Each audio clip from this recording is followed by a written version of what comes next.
Have you been feeling extra fatigued, short of breath, and maybe even lightheaded and dizzy in your pregnancy? I'm going to be breaking down what this possibly could be, known as iron deficiency anemia in pregnancy.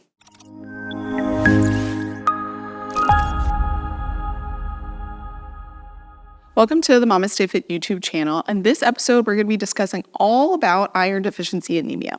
I'm Roxanne, I'm a certified nurse midwife and previous labor and delivery nurse of 13 years. And iron deficiency anemia is something that can be fairly common in pregnancies. Between 5 to 20% of pregnancies can be affected by anemia. But what is anemia? Anemia is when we do not have enough healthy red blood cells, specifically the hemoglobin for iron deficiency anemia, which hemoglobin is a huge portion of transporting our oxygen throughout our entire body. So it takes the oxygen from our lungs and then carries it to our tissues, which all need oxygen to kind of work and function. So when we do not have enough of that hemoglobin, this can lead to all of those symptoms of fatigue, shortness of breath, and dizzy due to lack of oxygen to our tissues. This is a really big deal in pregnancy because our blood volume almost doubles in pregnancy. So we need a lot of extra red blood cells than we don't normally need outside of pregnancy. And since we need the red blood cells, we also need that hemoglobin, which is a protein within the red blood cell, so that we can transport all of the extra oxygen we need, not just to all of our tissues and organs, but also to the baby. One of the key components within hemoglobin is iron. Depending on how much iron you already have stored within your body could increase or decrease your risk of having iron deficiency anemia, because a lot of our iron is just recycled. Whenever our red blood cells break down naturally, we take that iron from the hemoglobin and create a new hemoglobin. So most of the iron within our body is just recycled, and a small portion is from supplementation and dietary intake. So when we need an increase in that iron, it can take our body a little bit of time to build those stores back up. So depending on your personal body's iron stores, as well as like your dietary intake and other risk factors, this could increase or decrease that risk of iron deficiency anemia, just kind of dependent on your iron stores. So one of the key things that we can do to prevent iron deficiency anemia prior to pregnancy is adjusting our diet to more of an iron-rich diet so that we're not as affected by these anemia symptoms, because we have the iron readily available to create all of those hemoglobin cells that we need. Because iron deficiency anemia is so fairly common in pregnancy, we do screen for it routinely in all pregnancies. We do this easily by collecting blood at your initial prenatal visit and then again in your second to third trimester visit when you do your gestational diabetes screening to see what your blood levels are doing, specifically that hemoglobin level. Based off of your hemoglobin level, if it's below a certain threshold based on what trimester you are in, this is when we would then also want to look into a ferritin level, which is kind of just your iron stores, like tells us how much iron is within your body. And then this would tell us whether or not this is iron deficiency anemia, or potentially maybe you have another type of anemia. An ideal hemoglobin during pregnancy is anything above 11, and then if we did need to do a ferritin level, anything above 30 would be ideal. Anything below that is when we would recommend iron supplementation.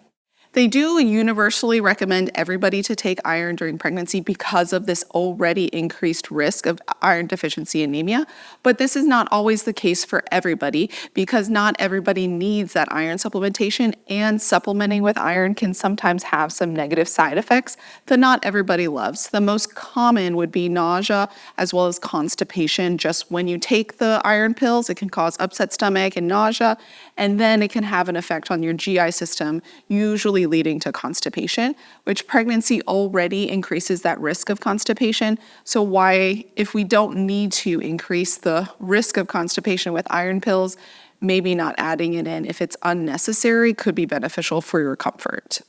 Most prenatal vitamins are going to have iron already in their prenatal just because of that recommendation. So if you're looking for a prenatal vitamin and you don't need iron supplementation, maybe finding one that does not have that iron, or if you do need iron supplementation, still taking an additional separate iron is beneficial, because some of the things within a prenatal could almost impact your absorption ability of the iron.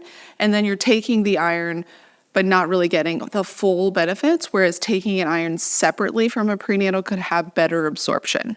Another reason that we might recommend doing a blood draw during your pregnancy is if you're starting to have symptoms of iron deficiency anemia. So most common symptoms are that shortness of breath, the fatigue that is just more than normal. During pregnancy, fatigue and shortness of breath are somewhat normal, but this is like you are short of breath from just doing a very simple walk to the bathroom, or you're fatigued and needing to take naps throughout the day, or else you can't survive.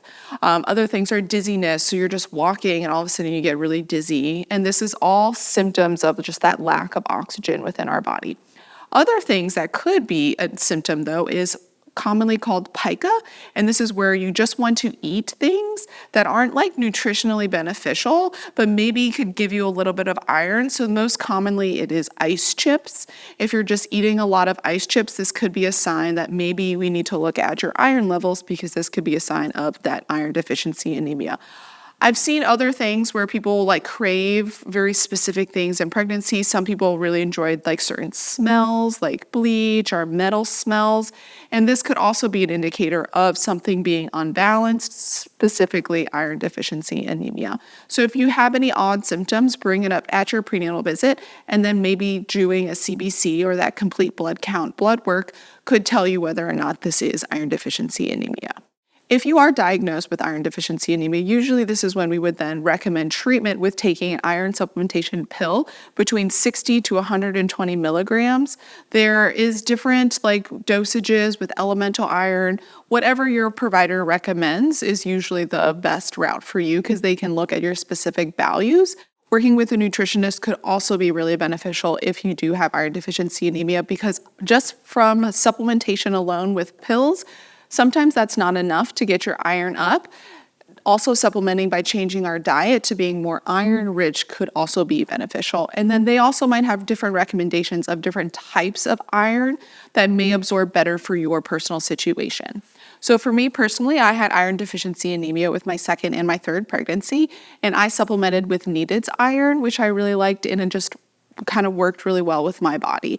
I was able to increase my iron levels, my ferritin level in both postpartum and during pregnancy to a more optimal level, which I really appreciated, because they also have dosages of how much iron pills I should be taking every day. And that just made it a really easy kind of guess of how much iron I needed to take.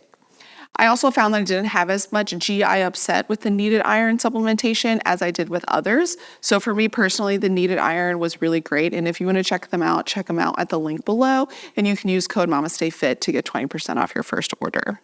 If with supplementation alone and changing our diet is not enough to treat the iron deficiency anemia prior to delivery, this is when we may recommend more invasive options, which is an iron transfusion or potentially a full blood transfusion. While very rare, that is sometimes an option if it is either very severe or not improving with the less invasive options.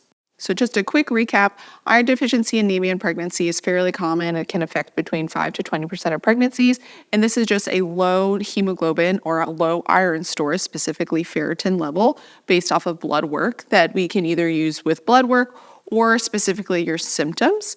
With iron deficiency anemia, if it is diagnosed, usually treatment is first supplementing with iron, changing our diets to more iron-rich foods, and then if neither of those work or it is severe enough, then we can also do an iron transfusion or a blood transfusion.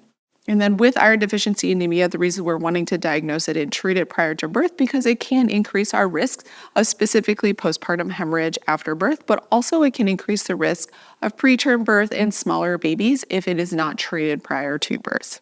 So getting your blood drawn at the beginning of pregnancy and then in your second to third trimester to address whether or not you do have iron deficiency anemia can be beneficial so that we can treat it prior to birth. But also if you're having any of those symptoms of shortness of breath, maybe that pica or dizziness or heart palpitations or anything like that, those would be reasons to reach out and maybe get your blood drawn earlier than that second to third trimester and start iron supplementation so that we can fix it and address it prior to birth.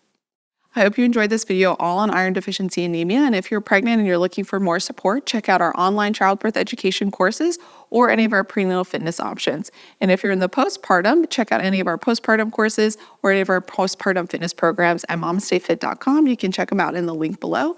And if there's a topic that you're wanting me to cover specifically for pregnancy, postpartum, or women's health in general, comment the topic below in the comment section and I'll be sure to make a video.